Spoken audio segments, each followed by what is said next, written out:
Nauwi sa hotdog. Bawi na lang mamaya. Init sa labas. Sarap mag-swimming pero mamaya na.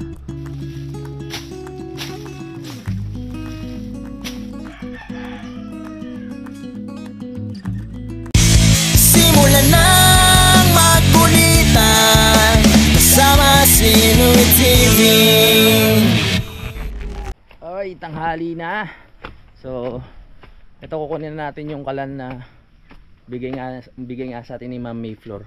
Ano yun ko lang, lilinisin ko lang. Punasan. Doon ko na pupunasan. Babaklasin ko na muna. Para doon na tayo magluluto ng ating sinigang. Let's go. Yung isang kalang kasi, nasira yung pinaka ano niya. Tawag dito. Yung goma sa likod. Sa hose. Kaya ito muna yung ginamit namin. Tanggalin ko muna.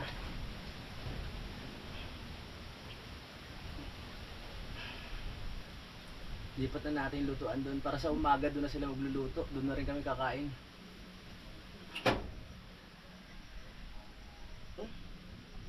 Ito.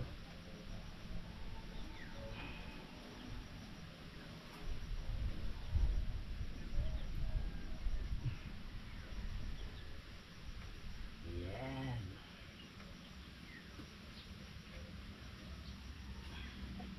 Tagal ah. Babaklasin pa natin yung sa ano nito kasi papasok natin yung hose doon sa may ano lababo. Linisin lang natin. Doon ko na sana lilinisin sa taas, sabi ko dito na. Para isang bagsakan na lang. Yun. Bago pa yan eh. Oh my God.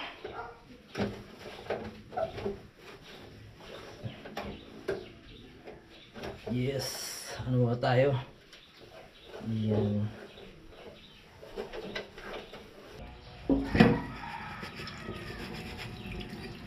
Linisin bago tayo magluto. Hindi pa ako nakakaluto. Tanghali na. Sinigang.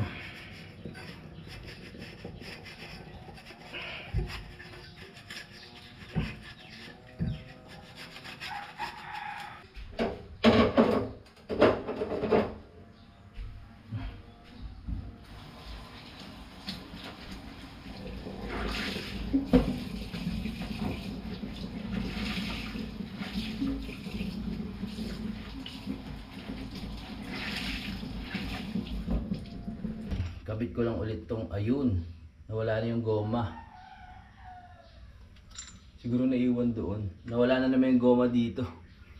Naiwan yun doon. Kukunin ko. Kunin na rin natin yung tangke. Pag wala kasi yung goma, sumisingaw.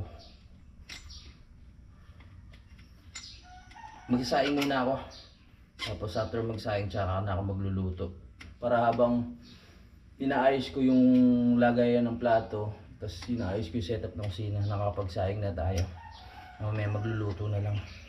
Late na yung aking luto. Sinigang. Masarap na sinigang.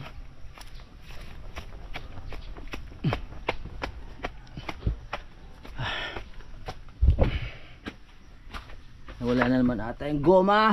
Ayun, nandoon sa loob. Tara. Medyo magaang na yung tangke. Ibig sabihin, paubos na. Woo!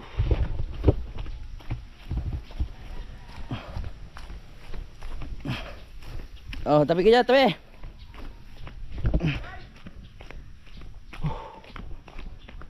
Let's go. Ha! Dive na. Sige, pasok. Alright. Wala, nawala yung goma. Yun lang. Ba yan? Ganda naman lababo niya. Siyempre, wala yung goma. Wala pa yung goma.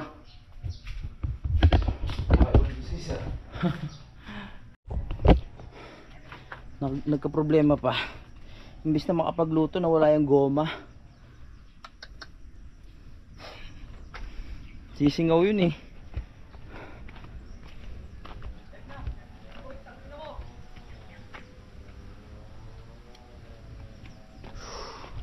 Nawala pa. Hirap hanapin nun. Kulay itim na maliit na bilog. Yun lang. Yun lang, hindi tayo makakaluto. Nawala yung goma, hindi pwede yun. Problema. Tumutang pala dito, ba't may makagat? Oo, baka makagat kayo. Yun ang problema. Wala. Nagulong na yun. Bibili na tayo mamaya. Ang tanong, paano tayo makapagluto? So change plan. Walang kain-kain, ganoon.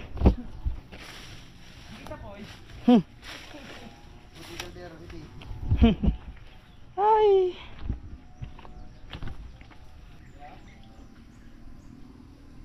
Malas. Luluto pa naman ako, di pa rin ako nakapagsaing. Pag siniswerte ka nga naman. Trabaho. Ay nako. Eh, dumating yung tropa natin. Papasako ko na to para lumuwag tayo. Yung sako, dito ang daming sako. Sino ilalagay, Rat? Doon lang sa paligid doon sa may baba. Parang bakod lang. Ito sako to, pre, oh. Sa may baba. Yan, sako yan. Oo. Tsaka yun. Di mo sa babang yan? Oo, doon sa may helera pa ganun. Oo. Ay, hindi tayo makapagluto. Nawala kasi yung goma nito, oh. Kanina nakita ko na siya dito sa loob. Sabi ko, ayun, buti naman nandoon. Eh, hindi ko kinuha. Binuhat ko na lang bigla. Gumulong. Yun lang. Sisingaw yan eh. Ay. Paano tayo magluluto ngayon? Ang tanong. Meron dyan hotdog. May kalan ako dyan na maliit. Hindi ko alam kung parang magka-camping na lang ako ulit. Ganun na lang gagawin ko. Yung kalan na maliit, tapos yung kaldero ko, tapos hotdog na lang yung ulamin ko. May butane pa naman dyan konti eh. Tinago ni kuya. Tara, yun na lang muna. Sa ngayon, tsaka na natin asikasuhin to. Mahalaga. Ayan, nakasetup na dyan. Ayusin ko lang din tong mga anuhan ng plato.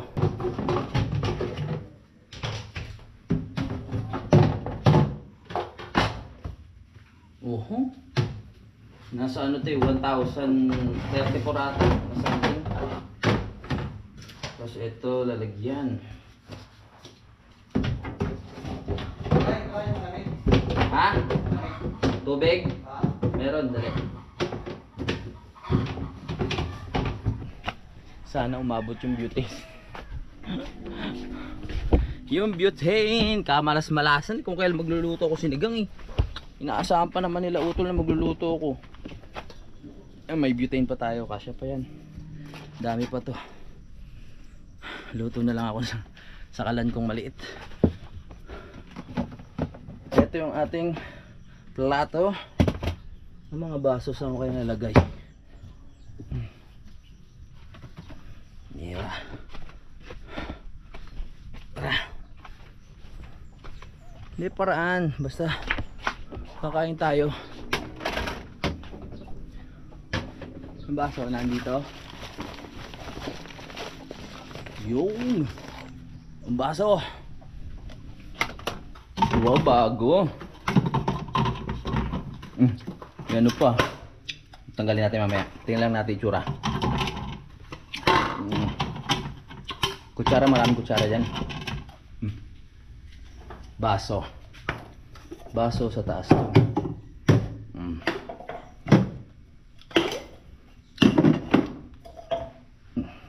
So magkaiba yung baso sa taas tsaka plato. Para hindi halo-halo.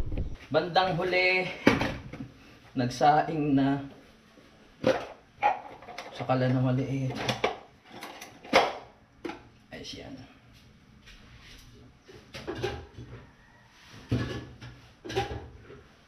Para masubukan din natin kasi gagamitin namin to sa banahaw eh.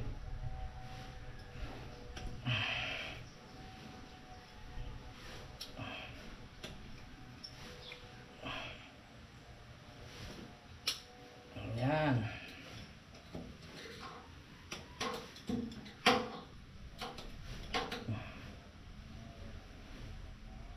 Perfect.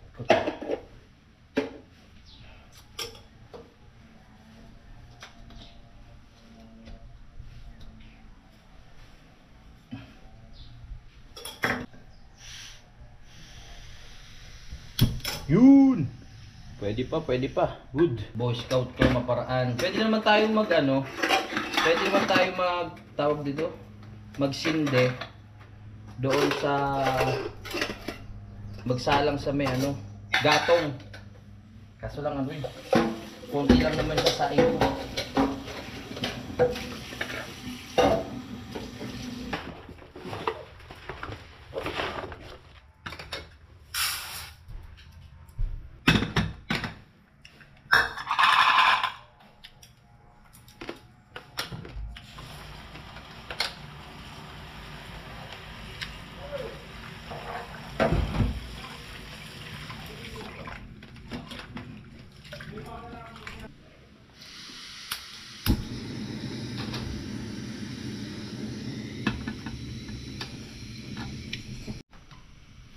Hintayin ko lang maluto tong aking sinaing, tapos magluluto na lang tayo ng simpleng hotdog.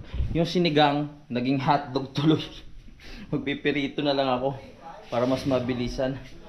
Ay baka kasi hindi mabot yung butane natin ubos. At tropa natin diretso pa rin dito sa pagsasako. Laga ko yan. Maluwag na tayo dyan. Kinabit ko na nga pala ulit yung silver play button ko dito sa gitna para maganda ng tingnan. Diba? Mas may dating, maaliwalas. Ayun ang ihinayang talaga ako. Content ko na sana yung pagluluto ng sinigang, nawala pa yung goma. Ay, papabili pala tayo kay Utol. Uy, nakakulo na. Maya okay na yan. Hindi kaya malata to. Yan. Hintayin lang natin. Kahit naman malatayan, kakainin ko yan. Yung mga nahakot nilang buwangin, ipapahilera ko muna dito sa hanggat hindi pa naman gagamitin dito sa ating campsite. Yan dito, parang pinaka bakod lang. Tapos etong mga hollow blocks papalipat ko dun dati sa may kulungan ng manok, kasi hindi na naman nag-aalaga ng manok. Papabaklas na namin ni Utol yun, so papabaklas na namin sa mga bata. Eto, papalipat ko yung mga hollow blocks para malinis na rin tong area na to at magamit namin ng maluwag. Ayan, pag wala pang gagawin sila sa mga susunod na araw, ipapabakbak ko na rin to mga kapanalig para lumuwag tayo hanggang dyan dito sa muhon. Huwag naman sobra, hanggang dito lang. Ayan. Naku po, yung sinigang naging hotdog. Sinigang na naging hotdog pa. My goodness, kinulang yung sako. Kasi yung sako nakasapin doon sa ilalim ng ng swimming pool. So ang gagawin ay isasalansan na lang na maayos doon sa gilid. Tapos papaikutan yung buhangin para lumuwag-luwag. May sunog Sunog na. Sunog na, baby. Nogsu. Nauwi sa hotdog. Bawi na lang mamaya. Pag siya Utol dumating, kahit sa kami nagluto. Sa tawag yun? Sa gatong.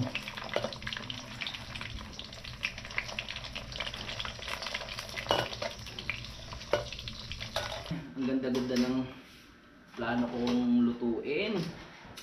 Sinigang. Ang sinigang napunta sa hotdog, pero sarap naman to. Kain tayo. Pagtsagaan muna natin to. Pinalambot ko na yung baboy kanina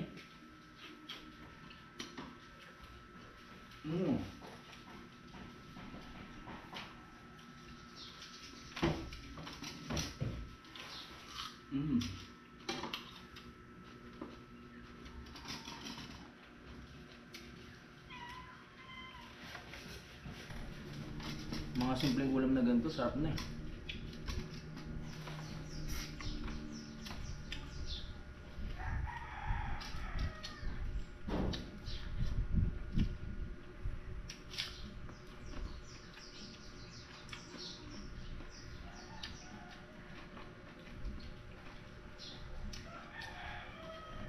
Gutom na ako. Tapos na ako kumain. Nood muna ako ng Netflix tapos mag-aayos ulit ako doon sa lababo. Ayusin ko lang yung mga ano ko, pinaglutuan, ganyan. Pinagkainan, hugasan ko mabuti. Nakakaantok pa ganitong oras. Init pa sa labas oh. Init sa labas. Sarap mag-swimming pero mamaya na. Init yan, mangingitim tayo.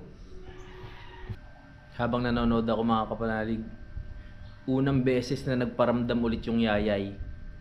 Yung yayay, ayun yung sumasabay sa amin sa vlog mga kapanalig pag mga ganitong buwan at oras. Yung sobrang ingay, yung parang nakikipagpaligsahan sa amin sa pagsasalita. Biglang tumigil eh. Unang beses ngayong taon na to. Ano na ba? Basta pag summer lumalabas na sila eh. April 9, Wednesday. Tumigil eh. Hindi ko tuloy nakuha ng hindi nyo tuloy narinig. Ang ingay noon, lalo na pag sabay-sabay, hindi kami makapagsalita ng maayos, makapag-vlog. Nag-uumpisa na sila. Bumalik na yung mga tropa natin. Dahil kulang yung sako, isasalansan na lang nila ng maayos doon. Tapos yung iba, lalagay doon sa baba. Para mas okay.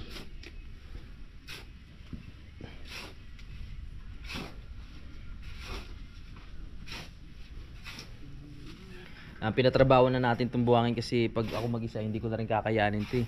Lalo na yung mga paghahakot doon mga kapanalig. Sila utol naman may trabaho na rin, hindi na rin natin makakatulong dito. Syempre importante nga yung trabaho nila. Kahapon naman pinagbigyan tayo ni utol na ayun nga, hindi siya pumasok. At sinamahan tayo sa gawain niya at pagbili ng mga gamit doon sa SQY, sa bayan. Kaya buti na lang dumating tong dalawa na to. Yawn. Yawn. Ayaws. Ayaw.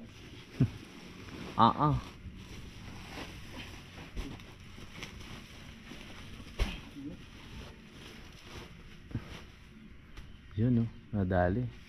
Ayun pa to.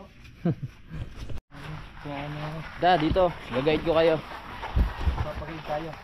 Dito lang parang pinakabakod lang. Marami ba yun? Marami din oh. Nangyari sa paa mo. Sakit yan. Dito na lang oh. Pag ganun, iwasan nyo na lang itong tubo. Pag ganyan. Taba. Oo. Karangan to. Kahit patayo lang. Yan. Yan, harang lang natin para pinakahangganan ng lupa. Ang macho ni Baby Josh. Batang bata. Yan. Para alam lang yung hagganan ng pinakalupa natin. Let's go. Presko ah. Yan, narangan nandito para pag nag-camp. Parang feeling safe din tayo. Pag may mga ganyan kasing harang, parang paramdam natin, nadadagdagan yung pagiging safe natin. Kahit ang lang naman, kahit sako lang, di ba? Nagalunga tayo dito sa baba. Nakakita pa tayo ng sako. Kaya ayun, masisimot na yung buhangin dito sa area na to. Luluwag na tayo lalo dyan. Masaya ako dahil nakakita tayo ng sako. Yun talaga yung gusto ko, yung goal ko eh. Yung matanggal yung mga buhangin dito. Para maluwag yung space para sa swimming pool. Papaglagay ng lamesa. Hintayin nyo. Mag-aano ako dito ng kawayan. Yung maninipis lang, tapos lalagyan ko ng tela. Yung parang mga bandera para talagang parang camping site tignan. Di ba malakas hangin dito? Ang ganda tignan no. Habang umahangin, gumagano-ganon yung mga tela, iba-iba kulay. Ang ganda nun. Hintayin nyo. Matagal ko nang iniisip yun eh, pero hindi ko pa nagagawa. Pero sa tingin ko bagay dito yun. Sa Kapanalig. Simula doon hanggang dito. Kawayan tapos may tela. No? Parang mga resort. Ganda yun! Sarap uminom dito. Inom na naman. Yan o. Yan, ganda ng pagkakakamada nila. Tapos ipapatong na lang. Para kahit pa paano merong harang. O may palatandaan kung hanggang saan yung lupa natin. Kanina, nagliligpit ako. Meron akong sabi ko, Meron ako nakita dun sa plastic sa may basurahan. Yung plastic na yun, ay yung plastic nung swimming pool. May nakita ko, sabi ko, pat para makulay. Sa tingin ko, ito yung ano, bola siya na pang summer. Salbabida. Salbabida ba tawag dito? Yan o. Bola. Uhuy! Wow! Summer feels! Yeah, mamaya mag-swimming tayo. Mag-iihaw-ihaw kami nila kuya. Ba't ayaw?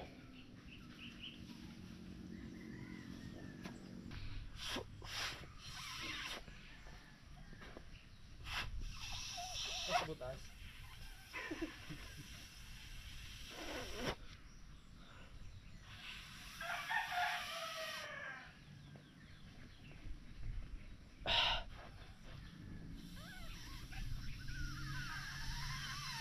Oh, yun!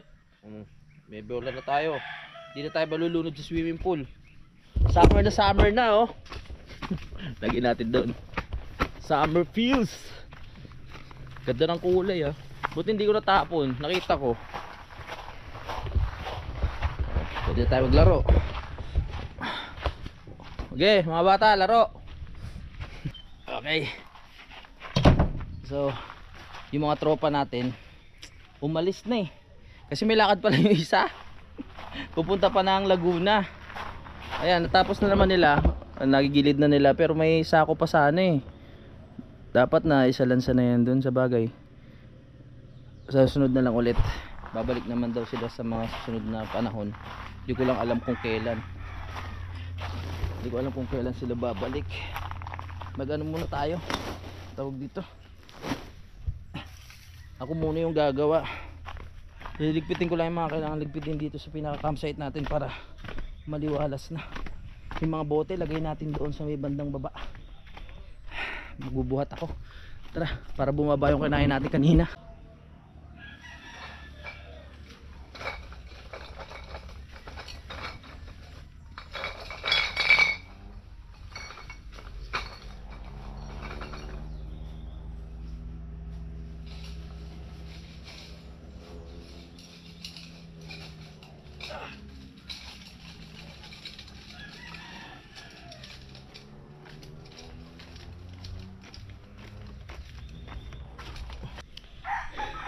Hingal ah. Sarap nito mamaya pag nakapagpahinga, sabay lublub doon. Wow. Naalis ko na yung mga bote dito. So anuhin lang natin to, linisin lang natin yung mga halaman para maaliwalas tignan.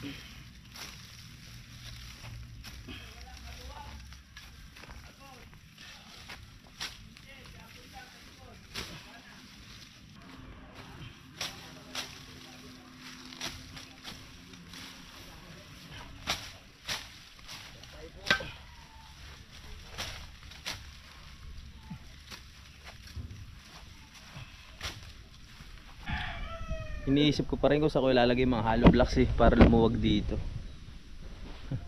Dito na lang siguro sa gilid. Isasalansan ko pa ganito.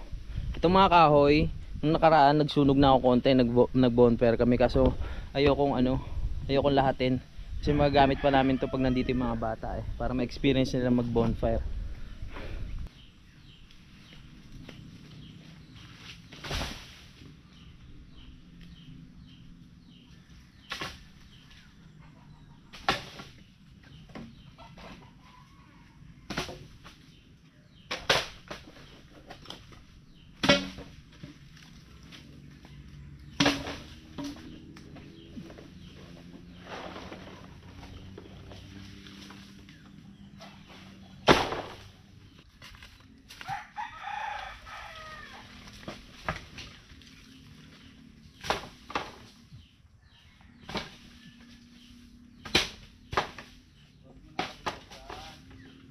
kahoy. Linis lang para maliwalas.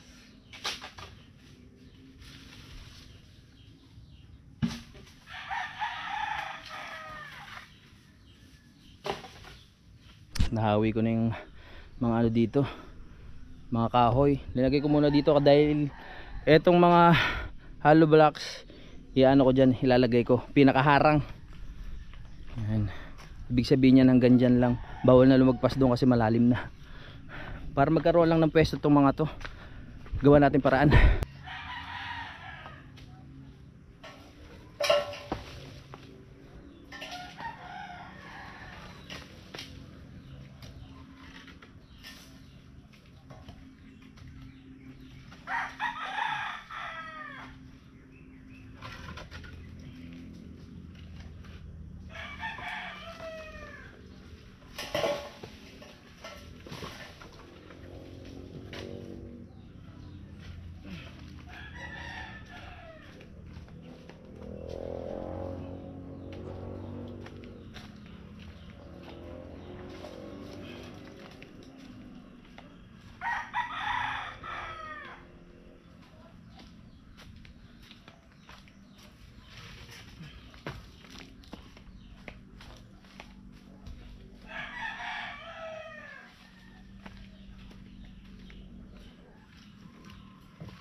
Yan. So yung mga maihinang hollow blocks, itinambak ko na dito mga kapanalig sa medyo part na gumuho. Tapos itong lupa, lalagay na natin para lumuwag dun sa part na yun. Bago na lang magtag-ulan, ipapaasikaso ko na to. Excuse me po. Itong gilid, papalagay natin ng pinakabakod para hindi na ano yung mga lupa. Sayang kasi. Excuse me.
Yan, medyo naayos na natin. Oh ha, pagod na ako. Kasi hindi ko na na-video. Inayos ko na rin to. Plano kong isalansa ng maayos dito yung mga hollow blocks. Pag ganun pa L, para kahit pa paano, parang pinaka wall lang siya, no? Hindi siya nakahambalang katulad nito. Gagawin natin katulad yan, parang pinaka wall.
Salamat, natapos na tayo. At kahit pa paano, naging maaliwalas at naging bago sa paningin natin. Ayan na yung mga hollow blocks na pinag-iisipan ko kung saan ko ilalagay. Ayan, dito ko na nalagay iba. Yung iba, ayun. Ayun, tapos lalagyan natin siya ng halaman. Yung maliliit na paso, yan o, pahakbang para maganda naman tignan. Yung ibang hollow blocks, tinambak ko na dito kasi wala, durog na. Bukas na natin lilinisin ng gusto. Hindi ko na kayang linisin tong part na to, mga kapalalig mahalaga. Naayos na natin at lumuwag na yung part na kailangan nating latagan ng tent, diba? O makakagalaw na maayos dyan. Sunod, lalagyan ko na ng kawayan yan, bawat kanto, no? Tignan nyo na lang po sa susunod. Pagod na ako, hindi na ako makapagsalita ng maayos. So maraming salamat mga kapalalig sa pagsubaybay. Magkita-kita na tayo sa next update. Bye bye, sana na enjoy nyo ang ating linis content. Simulan ng magkulitan kasama si Inuit TV.